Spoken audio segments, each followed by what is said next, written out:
해머니쇼에 출연한 스포츠 부상 분야의 최고 권위자 중 한 명인 브라이언 서터러는 코너 맥그리거의 부상이 전방 십자인대 파열보다는 반월상 연골 파열의 가능성이 더 높다고 보는 이유를 설명했습니다. 처음에는 확실히 전방 십자인대 파열이라고 생각했어. 그런 자세를 보면 말이야. 우리도 스포츠 경기에서 부상 장면과 리플레이를 많이 봐왔잖아. 어색하게 착지하고 무릎이 살짝 돌아가면서 순간적으로 꺾이는 모습을 보면 누구나 최악의 상황인 전방 십자인대 파열부터 떠올리게 돼. 그래서 나도 첫 리플레이를 봤을 때 가장 먼저 ACL 손상을 의심했어. 전방 십자인대 손상이 의심될 때 내가 항상 확인하는 부분이 있어. 전방 십자인대는 정강이뼈가 대퇴골을 기준으로 앞으로 밀려나지 않도록 잡아주는 역할을 해. 그래서 ACL이 파열되면 정강이뼈가 순간적으로 앞으로 밀려났다가 갑자기 제자리로 튕겨 돌아오는 모습이 나타날 때가 있어. 칼로스 올버그가 부상을 당했을 때는 그 움직임이 아주 뚜렷하게 보였지. 하지만 맥그리거에게서는 그런 모습이 명확하게 나타나지 않았어. 그래서 리플레이를 슬로우 모션으로 다시 보고 프레임 단위로 자세히 살펴본 뒤에는 조금 더 긍정적으로 생각하기도 했어. 다른 부상 사례에서 봤던 것처럼 정강이뼈가 뚜렷하게 앞으로 밀리는 모습이 보이지 않았기 때문이야. 아스피날의 부상 리플레이에서는 그런 움직임이 보였거든. 그래서 낙관적으로는 이번 부상이 전방 십자인대 파열만큼 심각하지 않기를 바라고 있어. 또 다른 가능성은 반월상 연골 손상이야. 반월상 연골은 관절 안에 있는 작은 연골판인데 비슷한 자세와 충격으로도 파열될 수 있어. 그래서 그나마 반월상 연골 파열에 그치기를 바라고 있지만 전방 십자인대 파열의 가능성도 충분히 염두에 둬야 한다고 생각해. 이어 반월상 연골이 파열된 경우에도 수술이 필요한지 묻는 질문에는 다음과 같이 답했습니다. 그럴 수 있어. 코너 같은 엘리트 선수라면 수술이 필요할 가능성이 높아. 다만 어떤 방식의 수술을 받느냐가 중요하지. 반월상 연골 파열 수술에는 크게 두 가지 방법이 있어. 손상된 조직을 살릴 수 있다면 가장 이상적인 방법은 반월상 연골을 봉합해 복원하는 거야. 관절 안으로 들어가 찢어진 조직을 직접 꿰매 다시 붙이는 방식이지. 그렇게 하면 장기적으로 무릎의 움직임과 안정성을 최대한 정상에 가깝게 유지할 수 있어. 하지만 경우에 따라서는 반월상 연골 조직을 다시 봉합할 수 없을 때도 있어. 조직 상태가 좋지 않아 봉합사를 견디지 못하거나 제대로 아물 가능성이 낮은 경우가 있거든. 그럴 때는 손상된 반월상 연골을 다듬어내는 수술을 해. 이를 반월상 연골 절제술이라고도 하지. 두 수술은 회복 기간이 크게 달라. 반월상 연골을 다듬어내는 절제술은 빠르면 4주에서 6주 뒤에 운동에 복귀할 수도 있어. 반면 반월상 연골 봉합술은 목발을 더 오래 사용해야 하고 회복에도 대략 3개월에서 6개월이 걸려. 절제술은 더 빨리 복귀할 수 있다는 장점이 있지만 장기적으로는 결과가 좋지 않을 수도 있어. 반대로 봉합술은 복귀까지 더 오래 걸리지만 장기적으로는 더 나은 결과를 기대할 수 있지. 실제로 어떤 수술을 하기도 할지는 의사가 관절 안으로 들어가 조직과 파열 상태를 직접 확인하기 전까지 알기 어려운 경우가 많아. 의사들은 가능하다면 항상 반월상 연골을 봉합하려고 해. 결국 관건은 손상된 조직을 복원할 수 있느냐 아니면 손상된 부분을 제거해야 하느냐야. 또한 서터러는 코너 맥그리거가 경기 전부터 이미 부상을 입고 있었던 게 아니냐는 추측에 대해 자신의 견해를 밝혔습니다. 난 아직 그렇게 확신하지는 않아. 다만 신발을 벗는 장면을 보면 그럴 가능성도 분명 있다고 봐. 물론 우리는 이미 부상 장면을 본 뒤 그 영상을 접했기 때문에 처음부터 경기 전부터 뭔가 문제가 있었던 게 아닐까라는 선입견을 가진 채 보게 된 측면도 있어. 아스피날도 그 장면을 실시간으로 보다가 코너가 휘청이는 걸 보고 방금 뭐였지? 라고 반응했던 것 같아. 나도 그 장면만 봤을 때는 오른쪽 무릎에 더 이상 부담을 주지 않으려는 것처럼 보여서 경기 전부터 문제가 있었을 가능성도 충분하다고 생각했어. 그런데 백스테이지에서 워밍업을 하며 여러 차례 킥을 차는 영상을 보면 또 상당히 멀쩡해 보이더라고. 그래서 가능성은 분명 있지만 어느 한쪽으로 강하게 단정하고 싶지는 않아. 그리고 이 선수들은 대부분 크고 작은 부상을 안고 경기에 나선다는 점도 기억해야 돼. 오랫동안 이 종목을 취재해왔으니 잘 알겠지만 가벼운 타박상부터 더 심각한 부상까지 그 범위가 굉장히 넓어. 특히 맥그리거의 나이라면 예전부터 반월상 연골에 문제가 있었거나 그 부상이 이번에 더 악화됐다고 해도 이상할 건 없어. 그러니까 경기 전부터 부상이 있었다고 볼 수 있는 범위 자체가 굉장히 넓다는 거야. 다만 전방 십자인대가 이미 파열돼 있었다고는 전혀 생각하지 않아. 이번 부상이 전방 십자인대 파열로 확인된다고 해도 경기 전부터 이미 파열된 상태였을 가능성은 없다고 봐. 경기 전에 어느 정도 심각한 부상이 있었다면 전방 십자인대보다는 반월상 연골 쪽이었을 가능성이 더 높아.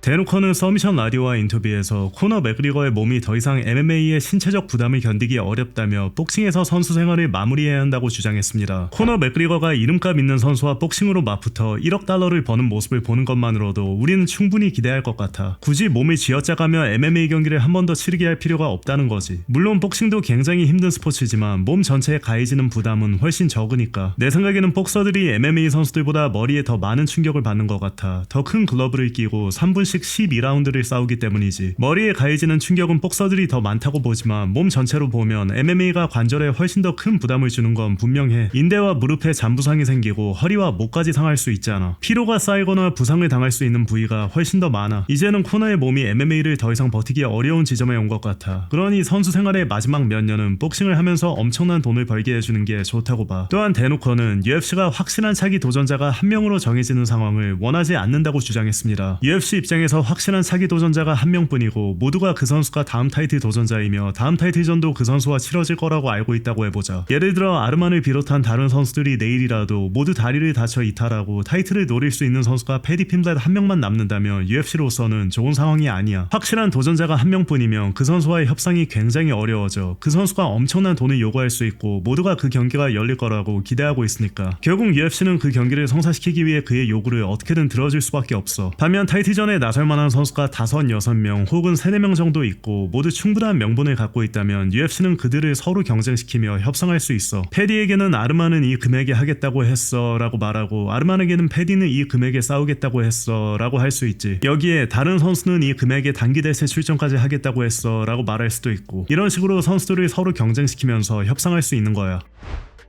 한편 하빕과 이스함의 코치 하비에르 멘데스는 코너 맥그리거의 복귀전이 안타깝게 끝났음에도 그를 진정한 전사라고 평가하며 경의를 표했습니다. 5년의 공백을 깨고 그렇게 열심히 훈련에 돌아온 진정한 전사에게 그런 일이 벌어졌으니 누구라도 마음이 아플 수밖에 없어. 솔직히 가끔은 인간적으로 그를 좋아하지 않을 때도 있지만 그가 얼마나 위대한 전사인지는 인정하고 존중해야 돼. 누구도 그런 식으로 경기를 마치길 바라지는 않을 거야. 선수라면 옥타곤에 올라 자신이 준비한 걸 보여주고 상대가 더 강했는지 자신이 더 강했는지 제대로 승부를 가려야 하잖아. 하지만 이번에는 부상이 그를 무너뜨리고 말았어. 그래서 정말 안타까워. 누구에게도 이런 일이 벌어지길 바라지 않거든. 코너는 제대로 싸운 끝에 이기든 맥스에게 패하든 그 결과를 받아들일 기회가 있었어야 돼. 그렇게 승부가 결정됐어야 했지. 그리고 맥스가 한 발 물러서서 이 선수 다쳤어, 부상 상태부터 확인해줘 라고 알린 건 정말 높이 평가해야 돼. 충분히 그 상황을 이용할 수도 있었지만 그러지 않았잖아. 맥스가 보여준 행동에는 정말 경의를 표해야 돼. 그는 공정한 승부를 원했고 이번 경기가 공정한 승부가 아니었다는 사실도 인정했어. 그런 맥스의 태도를 정말 존중해.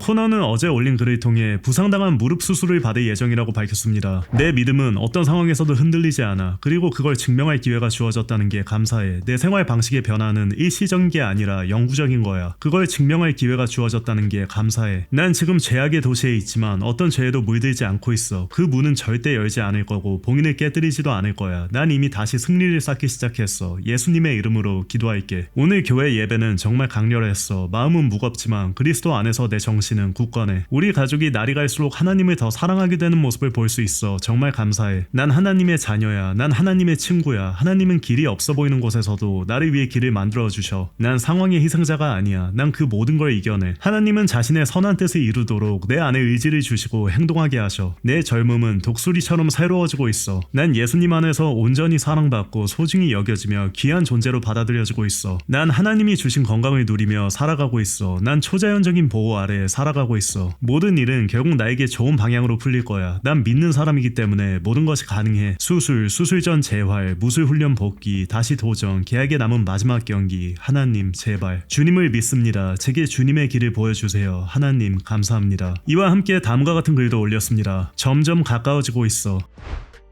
한편 MMA 소식을 전하는 케빈에 따르면 오는 9월 19일 열리는 UFC 331에서 조슈아 방과 알렉산드레 판토자의 플라이급 타이틀전이 펼쳐질 예정이라고 합니다. 아직 UFC의 공식 발표는 나오지 않았습니다.